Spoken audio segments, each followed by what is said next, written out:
Our first person is Arsheen Allam. And Arsheen has a bachelor's degree in material science and engineering from NC State and an MBA from Fuqua. She founded Nanos, a company focused on developing water purification systems on nanotechnology. Arsheen was named to the Forbes 30 Under 30 class of 2019. She shares her unique experience through speaking engagements, workshops, anything in business, leadership, STEM, startup, and women and minority-related topics. In her free time, she enjoys staying active, volunteering, reading, and spending time with her family. Arsheen, please come on up.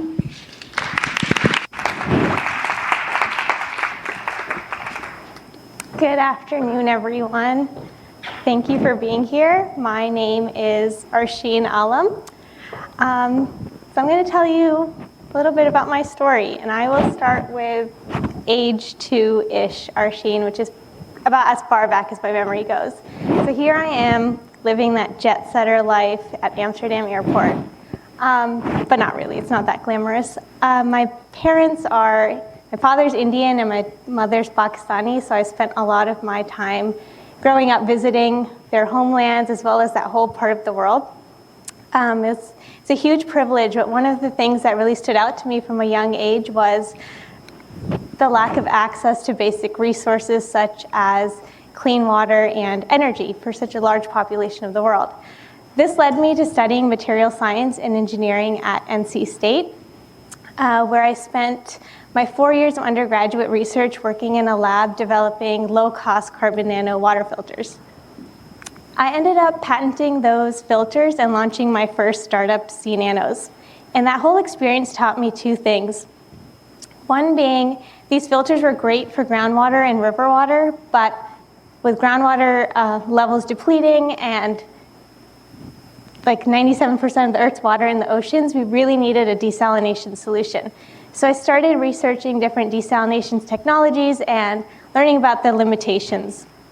When I came about a paper published by MIT over 5 years ago claiming this new wonder material, graphene, had the best promise for desalinating water, but due to the high cost of manufacturing, it was unlikely we would see it on the market anytime soon. Graphene being nothing but a single layer or several layers of carbon, and having been in the carbon research world for several years now, I decided, let me take a stab at trying to produce this material more efficiently. The second thing I realized from this whole experience was I have no idea how to run a business. So while I went back into research, I also pursued my MBA at Duke. Fast forward a few years, I got my degree. We successfully figured out a way to extract graphene from different carbon sources, and I launched GOLeafe. So GOLeafe developed this innovative, low-cost, eco-friendly method, and I won't bore you with the science and chemistry behind that, but I'm more than happy to talk to you about it after if you're into it. We patented that process, and it's currently pending. And now that we had crossed this first hurdle of producing the material cheaply, we set out to develop this desalination membrane that would be more efficient, less water wastage, less energy usage, more accessible to lower income populations, there's a lot of solutions for the Gulf countries who have a lot of money, but what about those underserved populations? So we started developing this. And that's what we're currently doing, and I've got what I call a tiny but mighty team. I worked closely with a professor, Dr. Sarkar, to develop the graphene process, and then I've got my dad, who recently retired from his day job and joined me, which has been a challenge, but a huge blessing. We've got our graphene manufacturing team, and then I'm very lucky to have an awesome team of mentors and advisors here at Duke from the business school that I can always reach out to. But this was the highlight reel of my life. And now I kind of want to give you the real reel, because a lot of times when we attend these talks, we hear the highlight reel, and I'm guilty of it, and sometimes it's because of time constraints, or sometimes it's because you just don't want to share kind of the failures and the rejection and the doubt that you faced, but I'll give you some of the other parts. So when I was a senior in college, Obviously, I studied material science and engineering, but I had also taken all the prerequisites for medical school because I was like, I'm brown, I'm probably going to end up being a doctor. So my senior year, every Asian kid and their mother was taking the MCAT. So I was like, here I go, let me take the MCAT. So I did that hardest, longest test of my life, have a newfound appreciation for physicians. Then I applied to med school. I applied to about 17 schools, expecting to get a handful of invitations for secondary applications. I got 16 invitations. And that's when I finally slowed down and said, do I really want to be a doctor? Do I want to spend my time filling out these applications? Is this the path that I want to take? And I decided it's not. So I abandoned all 16 of the schools and decided I really enjoyed my research. I did it for a reason, and I want to pursue it longer term. So I went to India.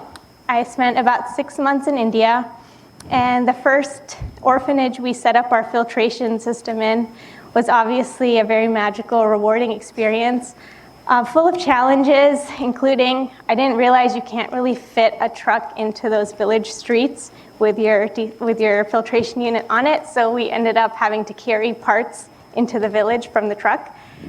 But after those, 6 months in, I was like, well, I kind of need some money. So I came back to the United States and I got a corporate job. I worked as a business analyst for a couple of years at MetLife. I got married, and the natural next step was to buy a house, so I bought a house. But then my husband's job took us to DC, so I had to quit my job. I had to kind of give up that dream house that we had just set up. And I was like, that's okay. I want to work on my startup. So I applied to different grants and things like the NC Idea and the Startup Challenge and a lot of other ones. Got rejected from all of them. Meanwhile, I didn't have a job anymore. And about 6 months into being in DC, realized that marriage was not going to work. So I moved back to North Carolina and I filed for a divorce. And that was probably the lowest point of my life ever. It was a very difficult time. I spent about 3 months in bed, just did not get out. Lost 20 pounds that I did not know I had to lose. So I found like new bones on my body that I didn't know we had so many bones. But yeah, a very tough time. And about 6 months later is when I started to remember who I was and what I wanted to do. And I was like, well, I have the rest of my life ahead of me. I'm only, 27 years old at that point. And I started to remember all of that. And my vision, my long-term vision has always been to create this desalination membrane using the graphene material that we developed. I wanted to create these two energy products for capturing energy and storing it for later, and then using that energy to power this desalination membrane, completely eliminating the dependency on the grid. So this kind of solution would be ideal for disaster-stricken areas, rural and remote villages, refugee camps, and I started working extremely hard at this again. And I kind of found that purpose again. I had an awesome family and friends who supported me, and all of a sudden, a few months later, I started to get recognized for it, which I didn't expect because I was doing all this kind of in my silo. But somehow people find out when you're doing stuff, and I started getting recognized. I won a couple of different awards, like alumni awards from Duke. I was named to the Forbes 30 Under 30 class, which opened so many doors for me. I was published globally in Thrive Global, and then featured in different science and business journals, locally and kind of nationwide. And things started to really look up, and I've been still working really hard towards our solution. We are talking to different investors at this point, different partners. Just Tuesday of this week, I was invited to present our innovation to the Department of Energy, who may give us a grant that'll fund our entire research development work. So really exciting time. Hopefully we'll find out in a month if we get that grant. And I kind of wanted to share this story because a lot of times we hear this linear path of, oh wow, this person followed their passions and everything fell into place and they're doing what they want and it's fantastic.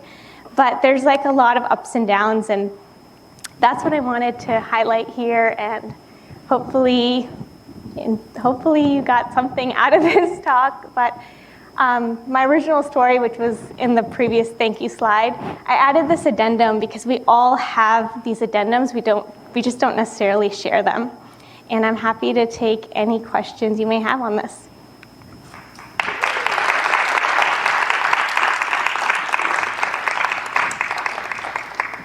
Hi there, my name is Soumya Qureshi, and I'm probably not old enough to have a daughter as old as you, but I'm originally from India, and my husband is from Pakistan. So your journey comes home to me pretty close because I have a daughter who's 7, and I'm sure she will face everything that you've just talked about. And I know we all go through challenges in life, and we make it out one way or the other. I didn't have a question for you, but I did want to let you know Jeff Bezos, the founder of Amazon, he just started his environmental fund. So hopefully you'll get a grant from them to pursue your dreams. Good luck. Thank you. Hi, Alex Michael. I'm an engineer. Well, I was an engineer as an undergrad. I'm here as a graduate student. I did chemical engineering, so I'm just curious where you're at in the scale-up process for graphene. And there's a big jump from lab scale proof to getting it up to production scale.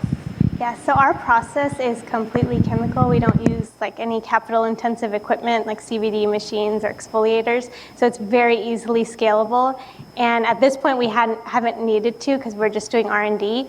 But now that we are speaking to investors and partners who want a scaled up process, as long as we get the funding, it's very easy to scale from lab to industry. Hi, my name is Megan Gibbons. I work here at Duke. That was wonderful. I think just a great message, and also the product that you've created. What do you need besides money? Of course, what would get it forward? With that money, what do you spend it on? What would get you more functional in the world? So one thing will obviously be the supplies and things that we need to scale, but one of the things, even though I have an MBA, I'm terrible at marketing. I probably didn't even market myself very well. But we would hire kind of people who are professionals in marketing and also supply chain to work on that part. Because right now, as a founder, you kind of wear the business hat, the scientist hat, the janitor hat, the everything hat. So probably just more hires to delegate out tasks to. So Arsheen, we're going to pause now for you. Give her another round of applause. And if we have a chance, we'll come back.